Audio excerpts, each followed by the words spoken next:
Friends, ఈ మధ్య చాలా కాస్ట్లీ అయిపోయాయి కదా టొమాటోస్. సో ఇంకా ఇంట్లో పెంచుకోవడం తప్పనిసరి అయిపోయింది. కాస్ట్లీ టొమాటోస్ మనము ఇంట్లో ఈజీగా పెంచుకోవచ్చు అనమాట. టొమాటోకి యాక్చువల్గా పొడుగ్గా ఉన్న పాట్స్ అయితే చాలా బాగుంటాయి. ఈ ప్లాంట్ చూడండి, రూట్ ఫార్మేషన్ ఎంత బాగుందో. నెక్స్ట్ మనం చేయవలసింది ఏంటంటే, టొమాటో పైన ఇలా మచ్చలు ఉంటాయి అనమాట. అలాగే వాల్నట్స్ లాగా ఉన్నాయి, ఇలాంటి టొమాటోస్ కూడా పెంచాము. రోజు మన చిన్న కుండీలో హెల్దీ టొమాటోస్ ఎక్కువ హార్వెస్ట్ రావడానికి, ఎక్కువ ఫ్రూట్స్ రావడానికి, పెస్ట్ ఫ్రీ ఉండడానికి ఎలా పెంచుకోవాలో దాని టిప్స్, కేర్ అంతా చెప్తాను.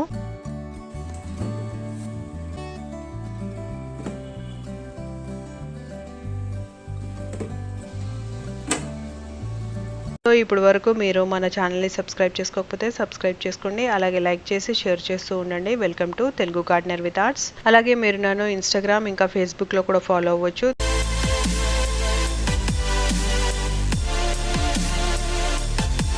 4 weeks సీడ్లింగ్స్ అనమాట. ఇలాగ పెద్దగా అయ్యాయి, హెల్దీగా అయ్యాయి. ఎప్పుడైనా కూడా పాట్స్లో మనం పెట్టుకోవాలి అని అనుకుంటే సీజనల్ సాయిల్ మిక్స్ ఉంటుంది అనమాట.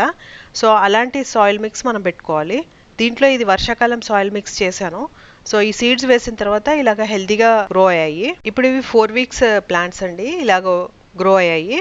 ఇప్పుడు దీన్ని మనం రీపాట్ చేసుకోవాలి, ఎందుకంటే దీంట్లో దాదాపు ఒక 4 or 5 ప్లాంట్స్ ఉన్నాయి. సో ఇవి మనం వేరేగా రీపాట్ చేద్దాము. కొన్ని ప్లాంట్స్ చూడండి ఇలాగా సైడ్కి ఉన్నాయి, ఒక సైడ్కి అలాగా అటు సైడ్ వెళ్ళిపోయాయి. ఎందుకంటే మనది బాల్కనీ గార్డెన్ కదా, రెగ్యులర్గా సన్లైట్ స్ట్రైట్గా రాదు కదా, ఒక సైడ్కే వస్తుంది కదా, అందుకనే వాటికి సన్లైట్ ఎక్కడుందో అటు సైడ్ వెళ్ళిపోతూ ఉంటాయి అనమాట.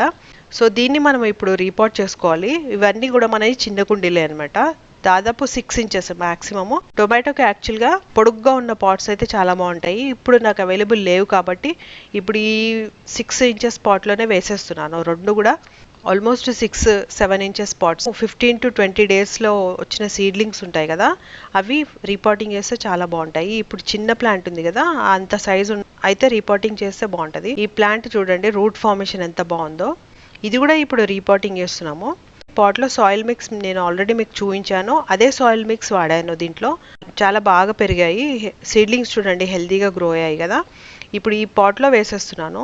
పాట్లో ఏంటంటే ఒక సైడ్కి పెడుతున్నాము. ఒక సైడ్కి ఎందుకు పెడుతున్నాము అంటే, మధ్యలో వేరే పాట్స్ పెడుతూ ఉంటాం అనమాట, అందుకే వీటిని మాత్రం ఒక సైడ్కి పెడుతున్నాను. ప్లాంట్ని అలాగా దాంట్లో కొంచెం ఇలాగ రూట్స్ని కొంచెం ప్రెస్ చేసి మళ్ళీ దాని మీద సాయిల్ కొంచెం పట్టుకొని అలాగా సీడ్లింగ్ ఇలా పెట్టుకోవాలి.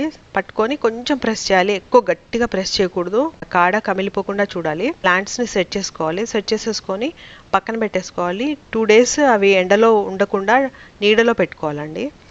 తర్వాత ఇప్పుడు ఏంటంటే, పెద్ద ప్లాంట్ ఉంది కదా పాట్స్లో, 10-15 daysలో వీటికి పూతలు వచ్చేస్తాయండి. సో ఇప్పుడు పూత రాకముందే కొన్ని ప్రికాషన్స్ తీసుకోవాలన్నమాట. ఎక్కువగా గ్రోత్ రావాలి అని అంటే ఇలాంటి టిప్స్ తీసేసేయాలండి. ఆఫ్టర్ 1 month తర్వాత, ఆ ప్లాంట్ 1 month పెరిగిన తర్వాత ఇలాంటి టిప్స్ ఉంటాయి కదా, ఇవి టిప్స్ కట్ చేసేసేయాలి. కట్ చేస్తే ఏమవుతుందంటే పక్క నుంచి కొమ్మలు వస్తాయి, ఫ్రెష్ లీవ్స్ వస్తాయి అనమాట. సో ఎక్కువగా మనకి కొమ్మలు వచ్చి ఎక్కువ ఫ్లవరింగ్, ఎక్కువ ఫ్రూట్స్ వస్తాయి.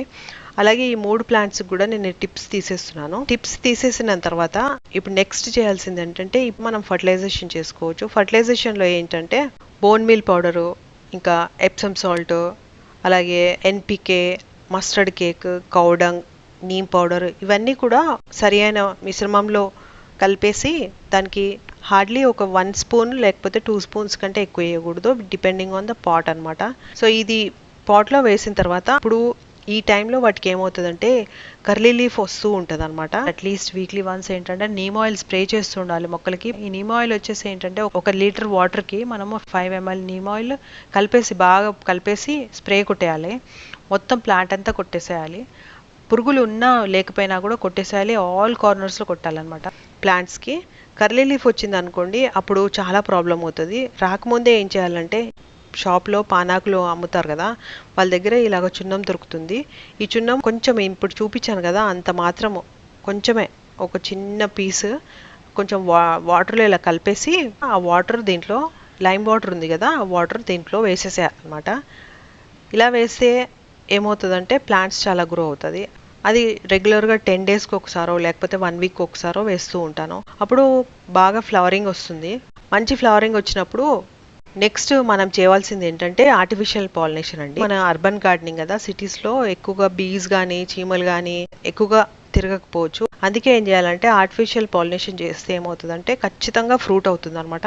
సో ఈ ఫ్లవర్స్ వచ్చేసి టొమాటో ఫ్లవర్స్ హార్డ్లీ 2 days ఉంటాయండి చెట్టు మీద. 2 days అంటే ఫస్ట్ డే ఒక రోజు విచ్చుకుంటుంది, నెక్స్ట్ డే ఇంకో రోజు విచ్చుకొని మా థర్డ్ డే మెల్లిమెల్లిగా బంద్ అయిపోతుంది, అంటే క్లోజ్ అయిపోతుంది. అందుకే వాటిని అబ్జర్వ్ చేస్తూ ఉండాలన్నమాట. సెకండ్ డే మనము ఇలాగా ఆర్టిఫిషియల్ పాలినేషన్ చేసామనుకోండి, ఒక చిన్న బ్రష్ కానీ లేకపోతే ఒక ఇయర్ బడ్ కానీ లేకపోతే ఒక చిన్న ఏదో ఒకటి అగ్గిపుల్ల కానీ ఏదైనా ఇలా తీసుకొని దాన్ని కొంచెం ఇట్లాగా రబ్ చేస్తే ఏమవుతుందంటే దాని పోలెను యాంథర్కి తగిలి పాలినేషన్ అవుతుంది అనమాట. అలా చేస్తే ఖచ్చితంగా పువ్వు టొమాటో అవుతుందండి. అలా చేస్తే ప్లాంట్స్లో చిన్న బాల్కనీ అయినా సన్లైట్ తక్కువ అయినా కూడా చిన్న పాట్స్ అయినా కూడా అన్నీ కూడా 6-7 inches పాట్సే, ఇంత చిన్న పాట్స్ అయినా కూడా మన బాల్కనీలో ఎన్ని ఫ్రూట్స్ వస్తాయండి. ఒక్కొక్క బంచ్కి దాదాపు 3, 4, 5 అలా వస్తాయి. అండ్ ఈ టైంలో కూడా మనము ఫర్టిలైజేషన్ వేస్తూ ఉండాలి. అయితే మధ్య మధ్యలో ఏమవుతుందంటే ఆకులు ఇలాగా ఉంటాయి. మాడిపోతున్నప్పుడు ఏమో చేయాలంటే అవి దాన్ని ఆకులన్నీ ఎండిపోయినవి తీసేసేయాలన్నమాట. ఎండిపోయినవి తీసేసేయడం వల్ల ఏమవుతుంది, ఈ ప్లాంట్స్కి మంచిగా పోషకాలు అందుతాయి. మనకు కావాల్సింది ఏంటంటే ఓన్లీ ఫ్రూట్స్ ఉండటం చూసుకోవాలి, ఫ్లవర్స్ వస్తే ఫ్లవర్స్ ఉంచుకోవాలి, కానీ ఎక్కువగా లీవ్స్ అన్వాంటెడ్ స్టెమ్స్ ఉండకూడదు. అలాగే లైమ్ స్టోన్ పౌడర్ కూడా వేస్తూ ఉండాలి, అయితే కాయలు బాగా నిలబడతాయి అన్నమాట. అది ప్లాంట్స్కి చాలా అవసరము. సో అలాగా మనం ఒక 65-70 daysకి హార్వెస్ట్ చేసేసుకోవచ్చు. హార్వెస్టింగ్కి మనము గ్రీన్ టొమాటోస్ కూడా హార్వెస్ట్ చేయవచ్చు, అలాగే పండిపోయిన టొమాటోస్ కూడా హార్వెస్ట్ చేసుకోవచ్చు. మన బాల్కనీలో వెరైటీ ఆఫ్ ప్లాంట్స్ పెంచాము, నార్మల్ టొమాటోస్ పెంచాము, ఇంకా చెర్రీ టొమాటోస్ కూడా పెంచాము. అలాగే ఈ మచ్చలుగా ఉన్నాయి ఈ టొమాటోస్, ఇది ఒక వెరైటీ టొమాటో అండి. టొమాటో పైన ఇలా మచ్చలు ఉంటాయి అనమాట. అలాగే వాల్నట్స్ లాగా ఉన్నాయి ఇలాంటి టొమాటోస్ కూడా పెంచాము.